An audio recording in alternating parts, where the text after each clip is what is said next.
Hello! Better Ed is sexy here. I wish, but I'm against a very sexy person in RobotnikiSexy. It says it in his name. Another battle against him, rather, because, you know, this is an RU and we did have an NU before this, although we technically had the RU before the NU, but I uploaded them at different times because I'm random like that. So, anyway, going to start off with that Drudigan. He's going to start off with that Axelgor, and I'm thinking, well, shall I go for the Fire Punch? And I was thinking about it because I thought he could either taunt or set up spike. So I thought Fire Punch just to do some damage, but no, he's going to go for the final gambit, which is a massive middle finger right up my anus. Which, yeah, it's kind of a punch in the face as well as a finger right up the anus. So he's going to take out the Drudigan mainly because Axelgor has higher base HP than Drudigan. It's got about base 18. Final gambit does the same amount of damage as when you the health as when you use Final gambit, if that makes any sense. But it doesn't matter. I did use that tactic on him when I had a Zangoose and went Final Gambit, so he's kind of repaid the favours. So I'm going to send out my Horny Bull, but I don't really want to take the Toxic, so I'm going to switch into my Kling Clang. That was very similar to his in-game cry, actually. That was kind of his in-game cry, but anyway. I'm going to go for the Wild Charge here because I didn't want to set up some shift gears, mainly because I thought it was going to whirlwind me out, thinking I would. But he's actually going to predict my Wild Charge and go into Cybertoad. And I could go for the return to do some little bit of damage, but I was like, I don't really want to take enough power. So I'm going to switch it to my Amoongus, which is my special defensive wall. And I was thinking I could probably take enough power, but I'm not because of the critical hit, which is, I do take the critical hit, but it was like, oh, that means it's really, really slim that I'm going to live a hidden power, and not a hidden power, another earth power. So it was a bit annoying. To be honest, if I did live the first earth power without a crit, I would have either spoiled something or gone for the Giga Drain and killed that thing. Probably would have spoiled something because he didn't really want to take a Gigatal hit. Yeah, Grat said, Grats, your wording is impeccable as per usual. Anyway, bringing out the Cryogonal, going for that Ice Beam, going to get the Freeze Hacks, which really does make up for the critical hit. If anything, it's even worse than that critical hit because Freeze Hacks is probably the worst hex to get, and it's like, oh, I hate getting Freeze Hacks, but he critted me, and that Cybertoad probably wouldn't have been around if it wasn't for that crit and meddling kids. But anyway, the Scoliped's coming out. I know Scoliped's faster than that thing, Cryogonal, and I don't want to take a physical move because of my really awful defense stats. So I'm going to switch it to Copper Grygus. He's going to set some Toxic Spikes. I'm sure if I had a Moongus, then I'll be able to soak them up, but I don't. And the only Pokemon on my team that actually really cares about them is Boofalon. Because Copper Grygus has Rest, Cryogonal is Levitate, and my Kling Clang is a Steel type, so we don't really care that much about the Toxic.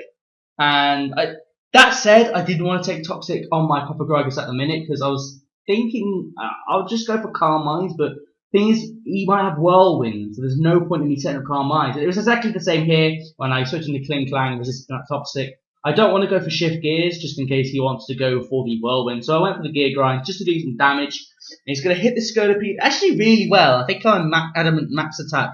I can't be too sure on that, but I am a pretty high attack stat. So I'm just going to have a quick sip of Coca-Cola because, no, Pepsi-Cola actually, because there's a difference. Actually, there is a difference. You can taste the difference. But anyway. I thought I could pardon me.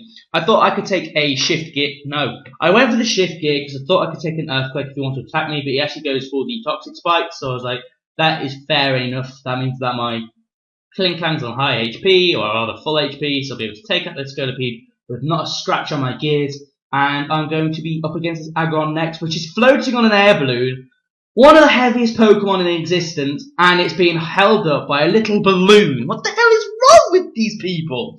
Anyway, I'm going to Gear Grind just to pop that balloon and send him smashing into the ground. I don't know why I stayed in, mainly because I thought I could take an Earthquake, maybe? I can't be too sure. But he's going to go for the Rock Polish, predicting me to switch. That turns out awesome. And because I went for the Shift Gear and I got 2 speed boosts here myself, that means that his Rock Polishes aren't really going to matter that much because Kling Clang does have a higher base speed than Aggron. I think it's nearly double. I think it is double, actually, his base speed.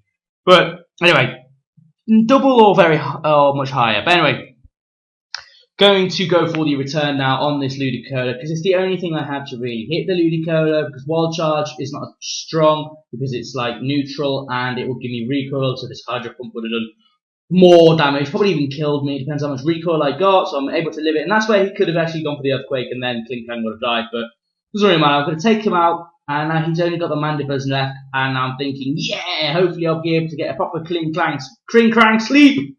Kling Klang sleep. What the hell is that? Kling Klang sweep going down. So this mandibas is the only thing in the way. I'm going to go for the wild charge, super effective, +1, and it only does about half. I was like, well.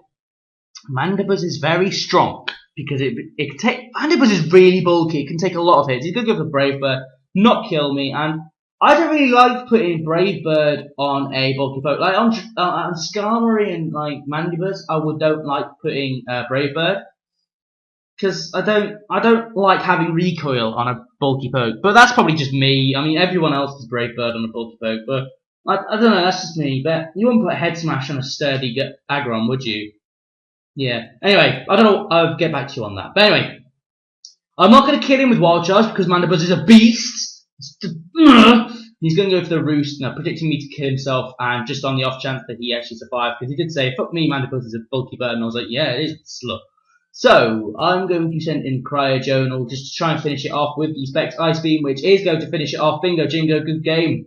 So yeah, that was a good game. RobotnikiSexy. Please check him out. The link will be in the description. I highly recommend it. He's a very sound person. So, what does this come to? It comes to the usual chaps of the comment, like, subscribe. Hope you all enjoyed. Sorry if the narration was a bit shit. I just thought, fuck it, it's going to be a 1-1 wonder. So, 1-1 wonder, that sounds brilliant. So, hopefully you enjoyed it. Hopefully you enjoyed the narration. Remember to comment, like, subscribe. Remember to watch the other videos as well. Thank you all so much for watching. See you next time. Goodbye!